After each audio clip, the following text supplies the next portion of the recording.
kind of bank it. And, okay, Magnus takes the opportunity to play rook to b8. Looks very natural, a pin, but the evaluation bar reacts and says Hikaru now has a big advantage if he plays the most natural move in the position. If white's king just kind of vacates the first rank, like we've been hoping for, kind of asking for a long time, connect the white rooks. That's the reason castling is so strong in chess in general. You connect the rooks, and suddenly white's material advantage might start to count. Yeah. I've got a question for you, Simon, here. The first move that came to my mind after seeing Magnus's rook b8 is queen to e5. I'm threatening a mate on g7 and a double attack with the rook on b8. What's going on after queen e5? Yeah, I thought exactly the same. I mean, queen e5 creates a fork on the board. You attack the rook, you attack the pawn here. I'm assuming that black can throw in a check now. Maybe queen a5 is a way to cause the white king some trouble here. Where does the white king go? All of a sudden, if the white king goes to f2, then at the worst case, black's queen can slip in with a check or take the pawn. So there's a couple of very tempting options. So it's just this check on the side of the board that saves black in this position. Yeah, it's really hanging by a thread for both sides. And, OK, king f2 instead was played, so keeping this one up his sleeve for later. Nice double attack spotted there, and definitely on both players' radars as well.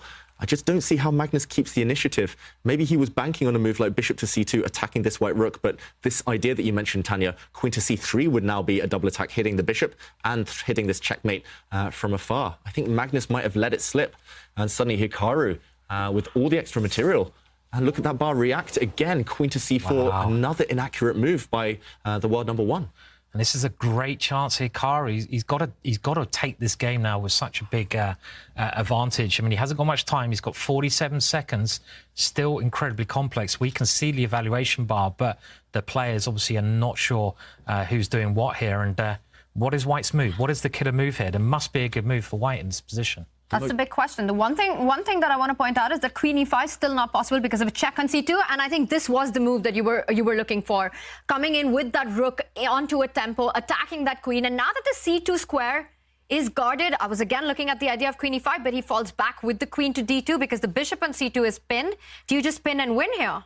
I think you do. You pin and you win that black bishop.